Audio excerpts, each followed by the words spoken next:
नमस्कार दोस्तों, OCN network में आपका स्वागत है। मैं हूं ओमकार चौधरी। आज इस पर चर्चा करेंगे, इनके कॉन्फिडेंस पर भी चर्चा करेंगे। चर्चा ये कि भाई ये 6 महीने में मोदी सरकार को गिरा देने की जो धमकियां दी जा रही हैं, ये कॉन्फिडेंस आता कहां से है? और लगातार जनता के द्वारा आप ठुकराए जा रहे हैं। आपके प्रति जनता केवल अविश्वास व्यक्त नहीं कर रही है, बल्कि एक, मैं उस शब्द का प्रयोग नहीं करना चाहता था, एक घृणा का भाव आपके प्रति दिखा रही है। इसके बावजूद आप बड़ी बेशर्मी के साथ एक के बाद एक टूल किट पर आगे बढ़ते हुए दिखाई देते हैं। एक पूरा गैंग है, इकोसिस्टम है, वॉलंटियर मीडिया जिसको बोलते हैं, उसका एक बड़ा पार्ट वो आपके पीछे खड़ा हो जाता है। और ये हमें कई अवसरों पर और कई परतों में दिखाई देता है। जैसे कल एक फैसला सुप्रीम कोर्ट से आता है जिसमें शर्जिल इमाम को और उमर खालिद को जमानत पर रिहा करने से इनकार किया जाता है। उसके बाद आपने देखा पूरा माहौल क्या बनाया गया है और क्या बनाया जा रहा है। ये कौन लोग हैं और इनका साथ अगर सो कॉल्ड बुद्धिजीवी, ये पूरा इकोसिस्टम और ये लुटियन मीडिया और अलग अलग पॉलिटिकल पार्टियां ये सब दिखा रही हैं, तो ये क्या इंडिकेशन है? क्या एक स्वस्थ लोकतंत्र के लिए ये कोई बहुत शुभ संकेत है? बल्कि मैं कहूंगा अशुभ संकेत है। ये शर्जिल इमाम, ये खालिद उमर दिल्ली दंगों के लिए दोषी पाए गए और इनमें से शर्जिल इमाम ने तो, ये वही है ना कि चिकन नेक को एक तरीके से काट करके और पूरे पूर्वोत्तर को भारत से अलग करने की बात कर रहा था। इसी तरीके से आए दिन राहुल गांधी चाहे देश में हो या विदेश में हो, भारत के बारे में जिस तरह की बातें करते हैं, केरोसिन छिड़क दिया गया है, दिया सलाई दिखाने की जरूरत है, एटम बम आने वाला है, भूकंप आने वाला है, हाइड्रोजन बम जो है वो फटने वाला है, बीजेपी इसके लिए तैयार है। कोई सकारात्मक सोच के साथ सकारात्मक एनर्जी दिखाते हैं क्या, या इसी तरह के शब्दों का प्रयोग करते हैं? और भारत की बर्बादी, भारत की इकोनॉमी की बर्बादी, भारत की सेनाओं पर आप इस तरह के तंज क्यों कसते हैं? इस तरह की फब्तियां कसते हुए उनका अनिष्ट ही क्यों चाहते हैं? और अब ऐसी कौन सी ताकतें हैं जो आपको विश्वास दे रही हैं कि आप अगले 6 महीने में मोदी सरकार को गिरा देंगे? मेरे साथ जुड़ रहे हैं वरिष्ठ पत्रकार, बहुत अनुभवी, अवनीश पीएन मिश्रा शर्मा जी। तो अवनीश जी को जोड़ते हैं और जरा फिर इसकी तलाश करने की कोशिश करते हैं, इस रहस्य से पर्दा उठाने की कोशिश करते हैं कि ये ताकत कहां से आ रही है, साहस या दुस्साहस कहां से आ रहा है। अवनीश जी, बहुत स्वागत है। नमस्कार। प्रणाम सर, आपके सभी दर्शकों को भी प्रणाम। जी सर। तो अवनीश जी, ये कहां से इनको इतनी ताकत मिलती है, या ताकत देने वाली कहीं 7 समंदर पार की शक्तियां हैं और देश के भीतर भी कुछ ऐसी ताकतें तो हैं साहब जो खाद पानी का काम करती रही हैं, जो इस तरह की गुस्ताखियां करते हैं? और अगर हम तथ्यात्मक रूप से देखें और प्रधानमंत्री नरेंद्र मोदी के कामकाज का तरीका देखें और जिस तरीके से पूरी सैन्य शक्ति भी उनके पीछे लामबंद होकर के खड़ी है, ये हमने ऑपरेशन सिंदूर में देखा है, ये हमने जम्मू कश्मीर में भी देखा है, ये हमने पूर्वोत्तर में भी देखा है।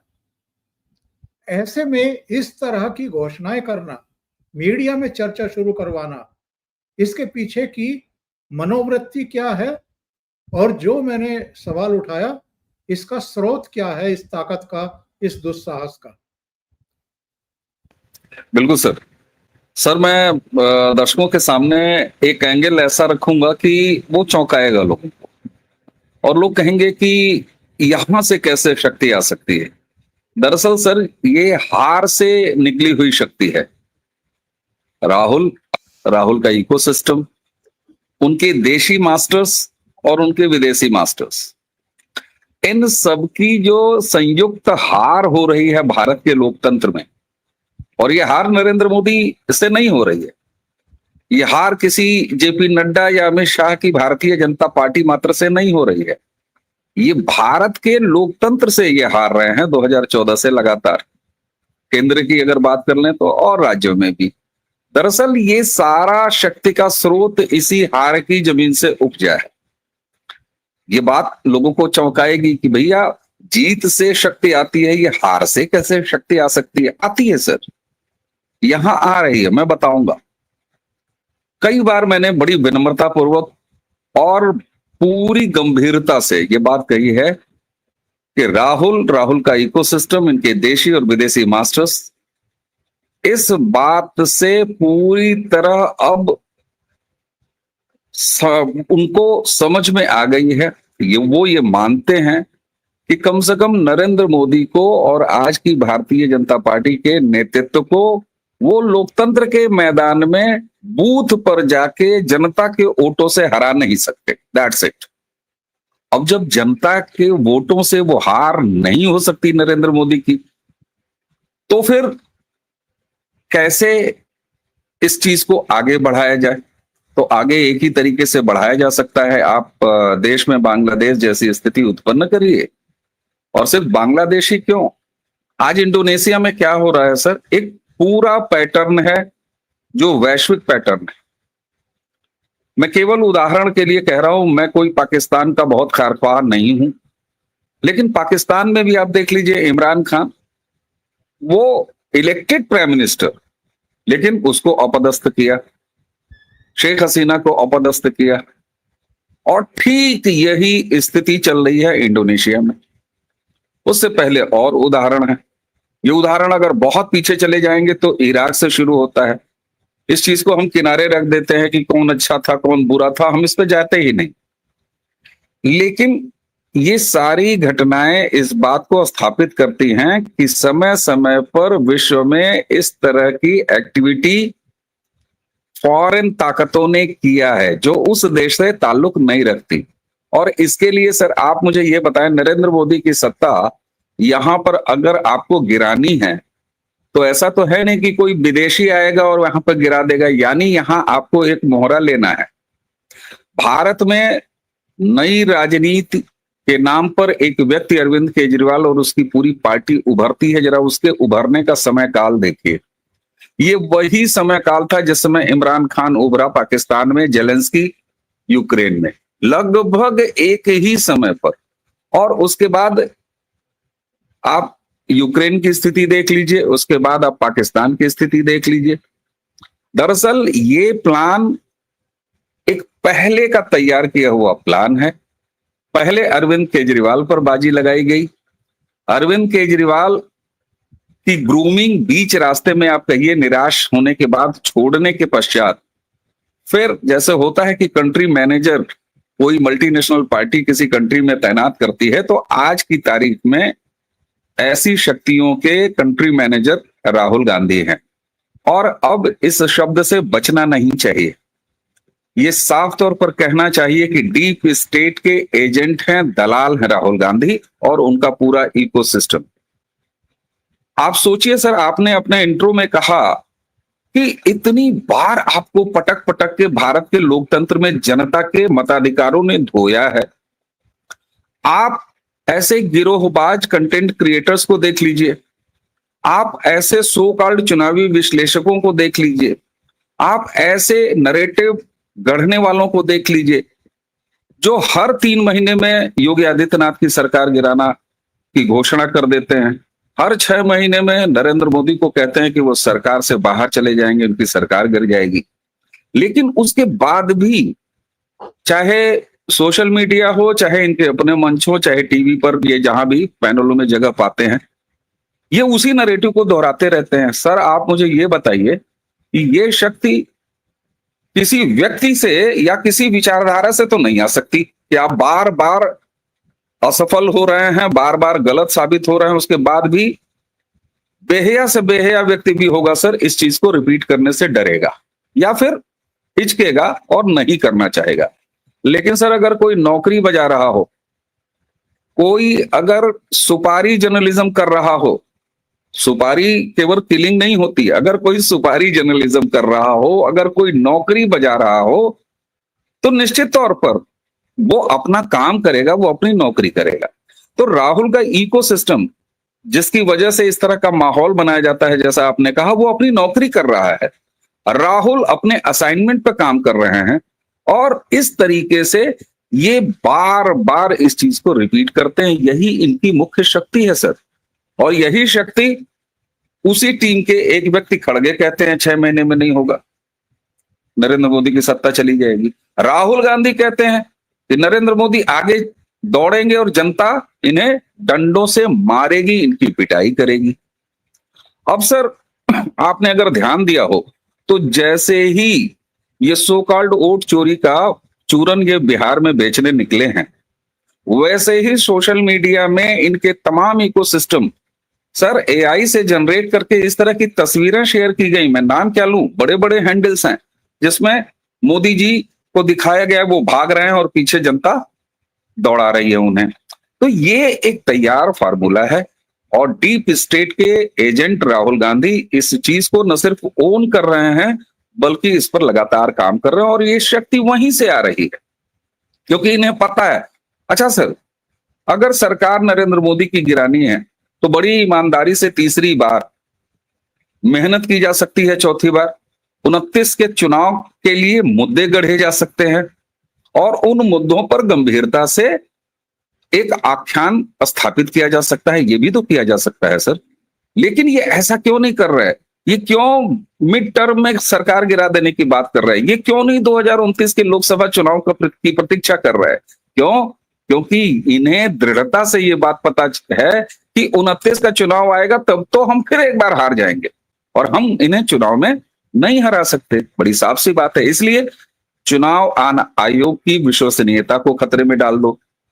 ये कहो कि 2014 से ही वोट चोरी करके नरेंद्र मोदी की सरकार बन रही है, तो सर हमारे यहाँ देशज में कहावत कही जाती है कि खेलब न खेले देव खेलिए बिगाड़ब। मैं इसका हिंदी में तर्जुमा कर दे रहा हूं कि न खेलूंगा न खेलने दूंगा बल्कि खेल बिगाड़ दूंगा। होता क्या है कि कोई अमीर शहजादा क्रिकेट की पूरी किट लेके मोहल्ले में आता है और बच्चों के पास वो किट नहीं होती है और वो कहता है कि बैटिंग पहले मेरी होगी, बॉलिंग का नंबर आएगा तो कहेगा बॉलिंग भी पहले मेरी होगी।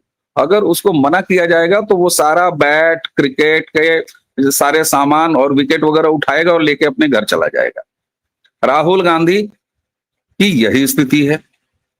तो इसलिए सर, और एक चीज और, अक्सर राहुल गांधी जब पहले परमाणु बम की बात, मतलब शुरुआत तो उन्होंने सर भूकंप से किया था, भूकंप आया चला गया, रिक्टर स्केल पे उसकी क्या तीव्रता रही ये देश जानता है, हम सबने देखा ही। परमाणु बम सर गिरा, कहां गिरा, किस पे गिरा, क्या हुआ, ये भी हम सारे लोग जानते हैं। अब hydrogen bomb, sir hydrogen bomb, ये जिस चीज को गिराने की बात कर रहे हैं, अभी एसआईआर के बहाने जो कुछ भी इन्होंने हंगामा शुरू किया उसमें ये था कि वोट काटे जा रहे हैं और अब ये हाइड्रोजन बम का थ्योरी लेके आ रहे हैं जिसमें ये कहने वाले हैं कि इतने लाख लोगों का वोट आप काटिए, ये गलत वोटर हैं जो नरेंद्र मोदी ने घुसाए हुए हैं। भाई पहले डिसाइड तो कर लो, वोट काटने हैं या वोट काटे जा रहे हैं?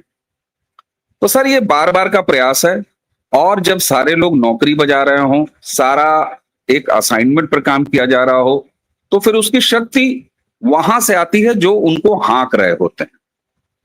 तो ये एक संयुक्त उपक्रम है और जिसके देश में जो पार्टनर हैं वो राहुल गांधी है, उनका इकोसिस्टम है। इसलिए मैं इसे और तीव्र होता हुआ देख रहा हूं। बिहार में ग्राउंड की क्या स्थिति है ये आप अनुभवी हैं, आपने बहुत सारे वक्ताओं से बात किया है, मैं लगातार चैनल देखता हूं, चाहे वो बिहार के लोग हों, वो बता रहे हैं। बहुत सारे ऐसे सूत्र जो बिहार में दौरे करके आए हैं वो लोग बता रहे हैं बिहार की क्या स्थिति है। तो ईवीएम का अध्याय समाप्त होने के बाद अब ये वोट चोरी का अध्याय है, लेकिन राहुल गांधी का कोई लक्ष्य बिहार विधानसभा चुनाव में कांग्रेस की परफॉर्मेंस अच्छी हो, ये है ही नहीं। क्योंकि किसी को कम से कम इस बात का मुगलता नहीं होना चाहिए कि राहुल गांधी का पॉलिटिकल कैरियर जैसे वो सोचते हैं वो बिहार जैसी किसी एक विधानसभा पर टिका हुआ हो, नहीं।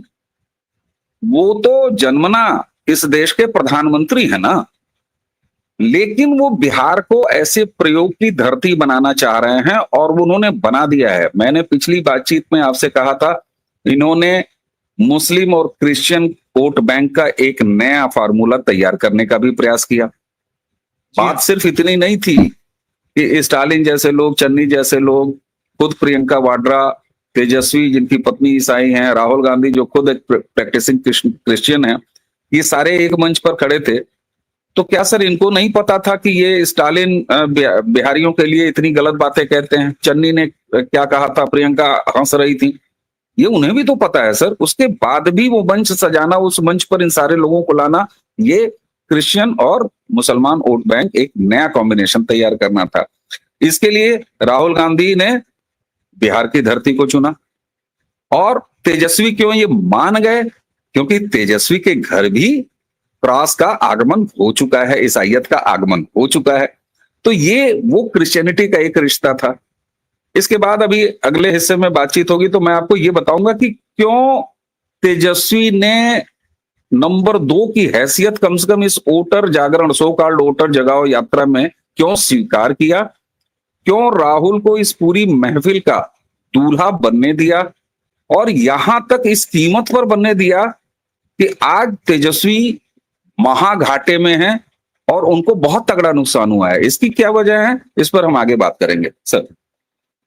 बिल्कुल। सबसे पहले तो यही आप इसी पर प्रकाश डालें और फिर अगले सवाल पर आएंगे कि इन्होंने बिहार में जब इनकी यात्रा का समापन हो रहा था तो एक शक्ति प्रदर्शन का प्रयास किया था।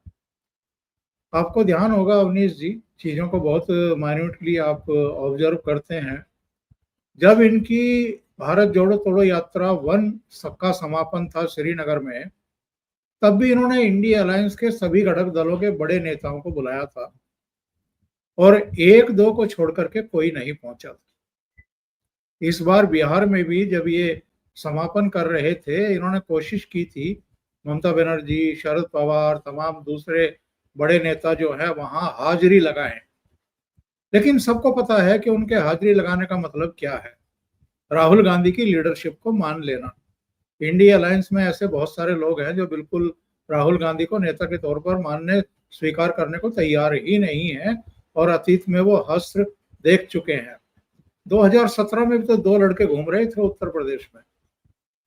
225 से समाजवादी पार्टी 47 पर आ गई थी और कांग्रेस पार्टी 28 से 7 सीटों पर आ गई थी। तो बिहार में क्या होगा ये तो सबको पता है, पर पहले ये कि उल्टा काम क्यों हुआ। जो लालू कांग्रेस को धमकाता रहा, विधान परिषद की 2 सीटों के मामले में भी उन्होंने हड़का दिया था कांग्रेस को जब 1 सीट मांग रही थी, और सीटों के बंटवारे को लेकर के भी वो बहुत हार्ड रहे हैं। इसके बावजूद 70 सीटें ले गए थे और 19 जीत पाए, यानी बड़ा नुकसान हुआ था आरजेडी का। तो आरजेडी का जो इस समय अगुवा है तेजस्वी, उन्होंने पूरी यात्रा के दौरान राहुल गांधी को आगे रखा और खुद पीछे खड़े हो गए। वजह क्या है, कमजोरी क्या है? बिल्कुल सर, इस सवाल का जवाब जरूर खोजा जाना चाहिए और इस सवाल के जवाब की पड़ताल जितनी ज्यादा होगी उतनी ही स्थितियां और इसके पीछे की गंभीरता, जो खतरनाक गंभीरता है, वो निकल के सामने चली आएगी। सर आपने उत्तर प्रदेश का जिक्र किया, 2 लड़कों की जोड़ी यहां पर घूमी थी, तब मुलायम सिंह जी जीवित थे और मुलायम सिंह जी ने बड़े स्पष्ट रूप से अखिलेश को यह चेताया था कि तुम अपने राजनीतिक जीवन की सबसे बड़ी भूल करने जा रहे हो और कर चुके हो, तुम्हें ऐसा नहीं करना चाहिए। खैर, मुलायम सिंह अनुभवी व्यक्ति थे तो निश्चित तौर पर उन्होंने इस चीज को देखा और वो बात अंततः सही साबित हुई। अब कुछ लोग यहाँ कहेंगे कि नहीं साहब, अभी 24 के लोकसभा चुनाव में तो बड़ा अच्छा कर गया अखिलेश। अरे भाई साहब, उसके कारण दूसरे हैं, उन कारणों पर मत जाइए। और अखिलेश यादव चाहे 32 सीट लाएं चाहे 37 सीट लाएं, क्या प्रधानमंत्री बन जाएंगे? केंद्र में उनकी कोई भूमिका है? केंद्रीय राजनीति में नहीं है। उनकी पहली जमीन उत्तर प्रदेश विधानसभा की जमीन है, वहां वो कहां खड़े हैं वो अगर आप आंकेंगे तो ही अखिलेश यादव की राजनीतिक रसूख वो तय होगा कि इनका राजनीतिक रसूख क्या है। तो वहां वो लगातार हार रहे हैं, और यहां तक हार रहे हैं कि 32 साल के बाद उत्तर प्रदेश में कोई सरकार रिपीट हो जाती है योगी आदित्यनाथ की। अब सवाल ये होता है सर कि तेजस्वी ने ऐसा क्यों किया, और उसी के साथ जब ये शक्ति प्रदर्शन करना चाह रहे थे अपने वोटर सो कॉल्ड वोटर जगाओ यात्रा के समापन की, तो बाकी नेताओं ने जो कथित रूप से एनडीए अलायंस के हिस्से हैं, मजबूत हिस्से हैं, चाहे ममता हो चाहे शरद पवार हो, वो क्यों नहीं वहां मौजूद थे? मैंने अपनी बातचीत के पहले हिस्से में जो बात कही है, दरअसल कारण वही है। मैंने कहा कि अगर लोकतांत्रिक ढंग से नरेंद्र मोदी को हराना है चुनाव में, तो आप 2029 की प्रतीक्षा करिए, उसकी जमीन तैयार करते। लेकिन 6 महीने में सरकार गिरा देना है, ये तो डीप स्टेट का एजेंडा है जिसके एजेंट आप हैं। अब शरद पवार कोई जरूरी नहीं है कि डीप स्टेट की दी हुई थ्योरी पर और दिए हुए असाइनमेंट पर काम करें। ममता बनर्जी बड़ी सफलता से नरेंद्र मोदी जैसे मजबूत भारतीय जनता पार्टी के नेतृत्व और अमित शाह जैसे चुनावी कौशल के धनी व्यक्ति के होने के बावजूद भी तमाम और वजह हैं, लेकिन ये तो सच है ना सर कि बंगाल में वो लगातार धूल चटा रही हैं भारतीय जनता पार्टी को, इसमें तो कोई शक नहीं है। चाहे थोड़ा बहुत अनियमितता वहां पर हो रही हो, एसआईआर वहां भी होना है, तब वहां का भी खेल पता चलेगा। लेकिन हकीकत यह है कि भारत का हमारा चुनाव आयोग जब चुनाव घोषित करता है, चुनाव संपन्न कराता है, उसी प्रक्रिया से ममता बनर्जी वहां पर लगातार अपनी सरकार रिपीट कर रही हैं। और भारतीय जनता पार्टी जो आज इतनी मजबूत पार्टी है, इतने अच्छे नेता हैं, सब कुछ है, हर जगह जीत रहे हैं, लेकिन वेस्ट बंगाल में नहीं हो रहा है। तो ममता बनर्जी को क्या पड़ी है कि वो डीप स्टेट का कोई असाइनमेंट एक्सेप्ट कर लें? इनकी रैली में नेताओं ने दूरी बनाई, इसका कारण यही है कि ये फॉरेन डीप स्टेट के इशारे पर एक असाइनमेंट पर काम कर रहे हैं राहुल गांधी, और हमसे बहुत बेहतर शरद पवार को, हमसे बहुत बेहतर ममता बनर्जी को ये बात पता है। अब लोग कहेंगे कि अखिलेश यादव क्यों चले गए? अखिलेश यादव राहुल गांधी के लिए नहीं गए। अखिलेश यादव एक पारिवारिक रिश्ता और एक जिस जातीय राजनीति और क्षेत्रीय राजनीति को ये लोग लेके चलते हैं, यहां पर समाजवादी पार्टी, वहां पर आरजेडी, उसकी वजह से गए थे। अब वहां पर राहुल मौजूद हैं तो इससे कोई फर्क नहीं पड़ता, ये अलग बात है, वो राहुल गांधी के लिए नहीं गए। तो सर आप देखिएगा कि 2029 का लोकसभा चुनाव जब आएगा, एक बार फिर यही शरद पवार, एक बार फिर वो पूरा विपक्ष, निश्चित तौर पर इंडिया अलायंस अगर तब रहा या कोई और नाम हुआ, तो निश्चित तौर पर वहां एक पुल पर खड़े हुए आपको नजर आएंगे। लेकिन ये चूंकि व्यक्तिगत असाइनमेंट है राहुल गांधी का डीप स्टेट के इशारे पर यहां पर अनरेस्ट पैदा करने का, इसलिए इस प्रयोग में सहमति बाकी लोगों की नहीं है। इसीलिए ममता बनर्जी अनिच्छुक दिख रही हैं, शरद पवार का पार्टिसिपेशन इसमें नहीं है। औपचारिकता के लिए अखिलेश यादव अंतिम 2 दिनों में वहां पर गए और चुपचाप वापस आ गए। तो यहां इस चीज को, इस धारणा को न सिर्फ बल मिलता है, बल्कि ये बात बिल्कुल मजबूती से साबित होती है कि राहुल एक दूसरे एजेंडे पे काम कर रहे हैं, बाकी विपक्ष एक दूसरी प्लेटफॉर्म पे खड़ा है, इसलिए आपको एक का नजर नहीं आ रहा है। अब एक जरूरी बात जरूर कर लें कि तेजस्वी ऐसा क्यों होने दे रहे हैं? तेजस्वी ने क्यों लीड दे दिया, स्टीयरिंग क्यों दे दिया राहुल गांधी के हाथ में, जबकि अभी तो वहां पर नोटिफिकेशन भी जारी नहीं हुआ है। 70 सीटें पिछली बार इन्होंने लिया था, 19 जीत के आए, आपने बताया ही। इस बार ये 100 से ज्यादा सीटें लेने का प्रयास करेंगे। लालू प्रसाद यादव के होने के बावजूद भी तेजस्वी ऐसा क्यों कर रहे हैं, या लालू ऐसा क्यों होने दे रहे हैं? उसकी आंतरिक वजह यह है सर कि लालू प्रसाद यादव का स्वास्थ्य इस स्तर पर पहुंच चुका है कि वो एक्टिव नहीं है, पहली चीज। दूसरा, तेजस्वी लगभग अखिलेश यादव जिस क्रूरता के स्तर पर पहुंच गए थे मुलायम सिंह यादव के साथ, अपने चाचा शिवपाल के साथ, वही स्थिति विरासत संभालने के मामले को लेकर तेजस्वी पहुंच चुके हैं। यहां तक कि उनके भाई तेज प्रताप की स्थिति आप देख ही सकते हैं। तो पूरी तरीके से आरजेडी संगठन पर, परिवार पर अपना पूरा वर्चस्व स्थापित किया है तेजस्वी। इसलिए तेजस्वी अपना जो भी निर्णय है वो स्वतंत्र ले रहे हैं, इसमें लालू प्रसाद यादव की कोई भूमिका नहीं है। अब लोग कहेंगे साहब राबड़ी जी तो एक्टिव हैं। अरे वो खड़ाऊ शासन संभालने वाली, किचन से निकल के मुख्यमंत्री कार्यालय में बैठने वाली, उनकी राजनीतिक समझ कितनी है इस पर बात करने की कोई बहुत आवश्यकता नहीं है। यहां तक कि उनके स्टेटमेंट जब तब आए हैं रैलियों में, चाहे अपने नेताओं को या दूसरे नेताओं को लेके, ये भी जग जाहिर है, तो उनसे ऐसी कोई अपेक्षा आप नहीं कर सकते। अब उसके बावजूद भी ये सवाल तो अभी भी अनुत्तरित है ना सर, कि तेजस्वी ने क्यों लीड दिया राहुल गांधी को। उसकी वजह यह है सर कि तेजस्वी भी उस प्रयोग में शामिल हैं कि क्रिश्चियन और मुस्लिम वोट बैंक को तैयार किया जाए। इसलिए पहले फेज में उन्होंने पूरा अवसर दिया। एसआईआर एक बहाना था, एसआईआर जमीन पर बिल्कुल फेल हुआ, ये तेजस्वी को बाद में एहसास हुआ। और जिस तरीके से शाब्दिक बदतमीजियां नरेंद्र मोदी जी के प्रति या उनकी माता जी के प्रति, ये सारी चीजें आपको मैं बड़े विश्वस्त सूत्रों के आधार पर और अपने सूत्रों के आधार पर यह बता रहा हूं कि आरजेडी के जो भी गंभीर नेता हैं एक्टिव जमीन पर, उनमें बेहद बड़ी नाराजगी है राहुल गांधी और कांग्रेस के इन तमाम इनिशिएटिव को लेके। और सच बताएं सर, 3-4 महीने पहले तेजस्वी की जो स्थिति थी बिहार में, वहां पर एक बार नीतीश कुमार के जंगल राज को खड़ा करने का प्रयास किया जाने लगा और ये शब्द कई बार दोहराया गया, कई आर्टिकल्स में दोहराया गया कि अगर आप इनके 15 साल के जंगल राज को लेते हैं, जिसका अंत नीतीश कुमार ने 2005 में किया, तो इनका जो सरकार है, उनकी सरकार में लॉ एंड ऑर्डर की स्थिति देखिए, यानी नीतीश कुमार वर्सेस तेजस्वी था और वहां पर तेजस्वी लीड ले रहे थे। इस बात को स्वीकार करने में तनिक भी संकोच नहीं होना चाहिए। लेकिन उसके बाद राहुल गांधी की एंट्री होती है।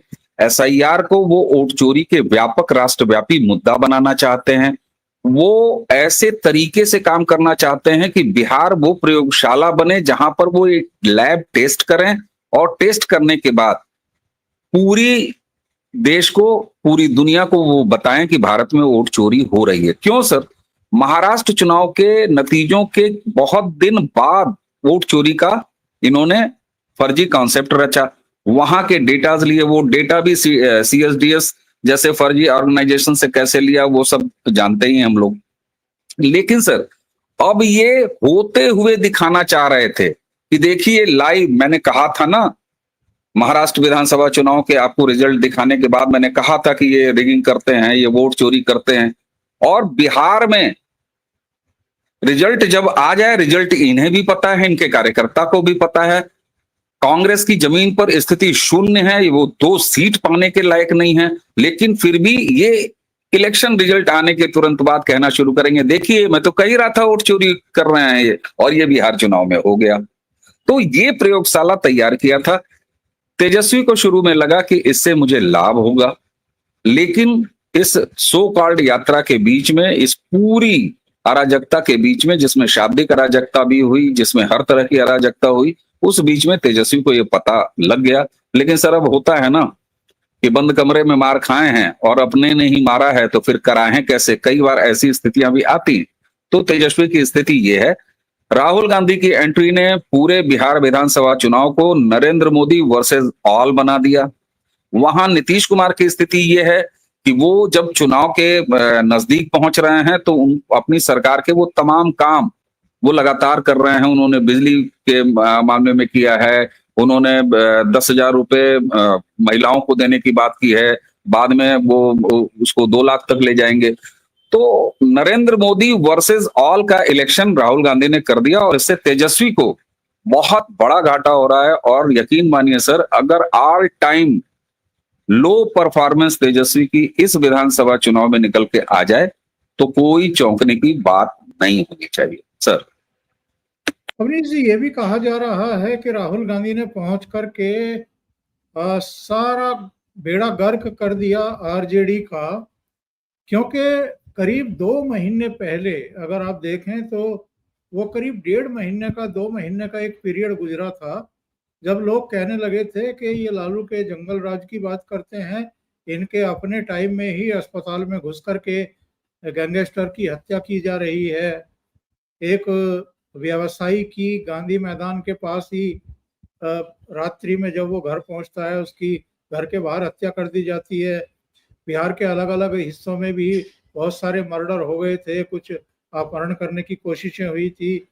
जो स्थानीय मुद्दे हैं, जो कानून व्यवस्था का मुद्दा है, सुरक्षा का मुद्दा है, उनको अगर ये लोग प्रमुखता से उठाते तो शायद आरजेडी की वो दुर्दशा ना होती जिसके बारे में अभी आप भी कह रहे हैं और जो वहां बहुत सारे लोग होकर के आ रहे हैं वो भी कह रहे हैं।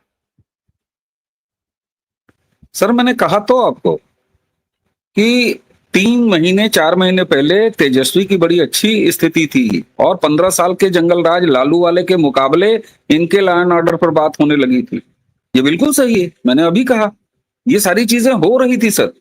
लेकिन ये जानने के बाद भी जब हम आप इस स्थिति का आकलन कर पा रहे हैं तो तेजस्वी ऐसा क्यों नहीं कर सके, क्यों उन्होंने राहुल को लीड दिया? इसके पीछे एक वो असाइनमेंट है और उसके पार्ट हैं। और एक चीज और सर, डीप स्टेट या भारत के विदेशी दुश्मन ताकतें जब इस तरह के कोई इनिशिएटिव लेती हैं तो उसमें क्रिश्चियनिटी भी तो एक कॉमन है सर, ग्लू, जो कि उन्हें भी जोड़ती है, जो 10 जनपद को जो जोड़ती है। तो वो वेटिकन कनेक्शन है और अब चूंकि तेजस्वी उस वेटिकन कनेक्शन के एक हिस्से हैं अपने दाम्पत्य जीवन में, तो फिर ये बड़ा नेचुरल रिश्तेदारी का मामला है सर। और राहुल के प्रयोग में इसीलिए वो शामिल हुए। ये अलग बात है कि उनको एक बड़ा घाटा लग गया जिसका एहसास जो फीडबैक उनको बिल्कुल बीच में मिला, और इसका असर आप देखिएगा जब ये सीटों के बंटवारे के समय बैठेंगे तो लोगों को लग रहा होगा कि मैं ही अपनी बात को काट रहा हूं। वहां आपको बिल्कुल भी तेजस्वी यादव ने कोई सीख लिया हो ये देखने को नहीं मिलेगा। और पिछली 70 सीट से राहुल गांधी की कांग्रेस बिहार में तेजस्वी आरजेडी से ज्यादा सीटें हासिल करेगी, मैं आपको बताऊं गठबंधन में। ऐसा नहीं है कि चेत जाने वाले हैं तेजस्वी। कारण ये सर, ये परिवार की पार्टियां हैं, चाहे अखिलेश यादव वाली हो चाहे आरजेडी हो, और ये परिवार और परिवार के निजीकरण की राजनीति से निकले हुए लोग हैं, तो इनके डीएनए में वो है। तो ऐसे में अगर कोई एक कॉमन ग्लू, जिसको मैं क्रिश्चियनिटी बार बार कह रहा हूं, अगर वो सामने आ जाता है तो फिर से ये रिश्तेदारी का मामला है। तो इस रिश्तेदारी के मामले पर फिर राजनीतिक समझ, सोच, ये सब दूसरे दर्जे पर चली जाती है, क्योंकि वहां परिवार, उन्होंने देखा यही है, उनमें उनके संस्कार यही है कि पिता जेल जाता है तो माँ मुख्यमंत्री बन जाती है, भाई किसी लायक नहीं हो, दोनों लड़के किसी लायक नहीं हो, लेकिन फिर भी पद पा जाते हैं, मंत्री बन जाते हैं, डिप्टी चीफ मिनिस्टर बन जाते हैं। बहनें जिनका कोई राजनीतिक वजूद नहीं है, राजनीतिक कौशल नहीं है, वो सांसद बन जाती हैं, एक चुनाव लड़ जाती है, भले हार जाती हैं। यही स्थिति लगभग 2 दर्जन से ज्यादा परिवार के लोग सांसद, विधायक या किसी न किसी पद पर हैं। ये अखिलेश यादव की उसी परंपरा से आते हैं। यही परंपरा स्टालिन में आपको दिखाई देती है, उस पूरे परिवार में आपको दिखाई देती है। और यही परंपरा आपको 10 जनपद यानी सोनिया, कांग्रेस और उनके वंश बेल में दिखाई देती है। तो ये वो कॉमन फैक्टर हैं जो जोड़ते हैं, और इसी कारण आपको शरद यादव अलग दिखाई देते हैं, ममता बनर्जी अलग दिखाई देती हैं। ये अलग बात है कि एसआईआर वेस्ट बंगाल का जैसे ही नंबर आएगा, ममता बनर्जी फिर एक बार तन के खड़ी हो जाएंगी, लेकिन वो नरेंद्र मोदी से लड़ेंगी। और बंगाल में वो निश्चित तौर पर राहुल को नापसंद करती हैं। पिछले चुनाव में उन्होंने बंगाल में घुसने नहीं दिया था। इनकी सो कॉल्ड भारत जोड़ो तोड़ो यात्रा के दौरान भी उन्होंने बंगाल में बिल्कुल मनाही की थी, और सांकेतिक रूप से थोड़ा सा एक दिन के लिए घुसे थे, बिल्कुल एक बॉर्डर क्रॉस करके, कि टेक्निकली ये कह सकें कि वेस्ट बंगाल भी हम गए थे, इससे ज्यादा कभी नहीं हुआ है। तो सर, ये फॉरेन एजेंट्स और नरेंद्र मोदी की सरकार को बीच टर्म में गिराना, क्योंकि ये माने हुए हैं कि ये उनको चुनाव में हरा नहीं सकते। ये राहुल गांधी उस एजेंडे पे काम कर रहे हैं, उस असाइनमेंट पे काम कर रहे हैं, इसलिए आपको ये सारे छोटे छोटे एलिमेंट्स उनके सहयोग में दिखाई देंगे। क्रिश्चियनिटी का ग्लू इसमें एक मजबूत ग्लू है, इसे गंभीरता से देखा जाना चाहिए, मैं बार बार कह रहा हूं सर। आखिर में जरूर ये जानना चाहूंगा कि ये जो बांग्लादेश के सपने देख रहे हैं, योगेंद्र यादव के बयान, और योगेंद्र यादव जिनके गुरु हैं संजय कुमार, उन्होंने तो बहुत बड़ा झूठ बोला था महाराष्ट्र की 2 विधानसभा सीटों के बारे में, उन्होंने तो माफी मांग ली थी। पर ये तो सार्वजनिक तौर पर दम्भ भरते हुए कह चुके कि मैं वीर सावरकर नहीं हूं, मैं तो राहुल गांधी हूं, मैं माफी मांगता नहीं हूं। ये अलग बात है कि कई जगह माफी मांग भी चुके हैं, क्योंकि जहां गर्दन फंसती है तो माफी मांग भी लेते हैं। क्या ये कहीं से भी आपको होता हुआ दिखाई दे रहा? मैं कहता हूं कि चाहे अमेरिका का डीप स्टेट हो, खुद डोनाल्ड ट्रंप ही क्यों ना हो, दूसरी ताकतें भी क्यों ना हो, क्या भारत में कभी बांग्लादेश हो सकता है? ये करा सकते हैं? कभी नहीं सर, कभी नहीं हो सकता। राहुल गांधी इस देश को जानते नहीं, इस देश की तबीयत को जानते नहीं, इस देश को लोकतंत्र के बारे में उनकी शून्य समझ है, और इसलिए राहुल गांधी ये मान सकते हैं, इस बात पर कन्विंस हो सकते हैं, उनकी ये निजी इच्छा हो सकती है कि यहां बांग्लादेश करा दिया जाए और बांग्लादेश हो सकता है। सर हमारी सेना के या सेनाओं के ये संस्कार नहीं, स्थितियां अलग हैं, भारत का डीएनए अलग है सर। और जब मैं सेना कह रहा हूं तो केवल मैं सशस्त्र सेनाओं की बात नहीं कर रहा, मैं स्टेट पुलिसिंग की भी बात कर रहा हूं। भले पुलिस राज्यों के अधीन होती हो, लेकिन संस्कार किसी सरकार के अधीन नहीं होते। ये अलग बात है कि जो पॉलिटिकल नेतृत्व होता है वो कभी थोड़े बहुत समय के लिए अपने फेवर का काम करा सकता है सिस्टम से। तो भारत की जो मशीनरी है, चाहे वो सेना हो, चाहे हमारे सुरक्षा वाला जो पूरा तबका हो, और यहां तक मैं जुडिशरी और ब्यूरोक्रेसी को भी कहूंगा, जब जब समय होता है इनके फैसले खिलाफ आते हैं, खराब आते हैं, खिलाफ नहीं सॉरी खराब आते हैं, अनुचित फैसले आते हैं, तो हम ही सब मिलके खुल के इनकी आलोचना करते हैं।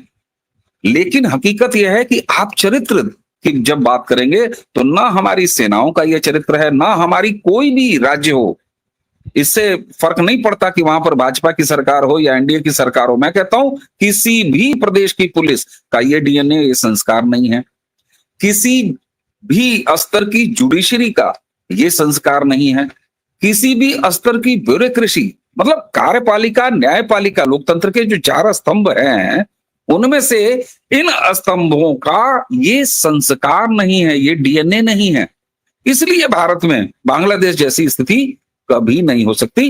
राहुल ये प्रयास कर रहे हैं, वो क्यों? क्योंकि वो खुद भारत को नहीं समझते, वो खुद भारत की संस्कृति को नहीं समझते, वो भारत के डीएनए से परिचित नहीं है। इसीलिए मैं बार बार कहता हूं कि ये फॉरेन एजेंट हैं और इनके मास्टर्स भारत की संस्कृति और भारत के चरित्र को नहीं समझते। इसलिए वो ऐसा प्रयास जरूर कर सकते हो, लेकिन भारत में ये संभव नहीं है। और अंत में एक बड़ी बात सर, जिस मजबूत आधार पर इनके ये सपने टिके हुए हैं, जब ये भारत में बांग्लादेश कराने की बात करते हैं तो इनको उम्मीद है कि मजहबी भीड़ सड़कों पर उतर आएगी, जो इनको बहुत बड़ा धोखा दे रही है, बहुत बड़ा धोखा दे रही है सर। इसकी कारणों पर कभी विस्तार से बात करेंगे कि राहुल के लाख चाहने के बाद मुसलमानों की एक बड़ी भीड़ सड़कों पर अराजकता के लिए इनकी इच्छा के अनुसार क्यों नहीं उतर रही है। ये बहुत बड़ा सवाल है। इस पर हम अलग से, मैं आपसे निवेदन करूंगा, अलग से हम लोग इस पर बात करेंगे, क्योंकि इस पर बात होनी बहुत जरूरी है। तो इसलिए भारत में बांग्लादेश नहीं हो सकता सर। राहुल भारत को जानते नहीं है, इसलिए वो कल्पना ऐसी कर बैठे। बिल्कुल बिल्कुल। अवनीश जी, बहुत बहुत धन्यवाद जुड़ने के लिए और इतनी महत्वपूर्ण चर्चा करने के लिए। आपने इतना समय निकाला। और दर्शकों से भी निवेदन है कि अगर आपको ये चर्चा अच्छी लगी है तो लाइक जरूर करें, इस वीडियो को फॉरवर्ड करें और चैनल को सब्सक्राइब कर लें। न केवल इस चैनल को, बल्कि अवनीश जी के चैनल प्रारब्ध को भी आप जरूर सब्सक्राइब करें। बहुत बहुत धन्यवाद अवनीश जी। प्रणाम सर, धन्यवाद।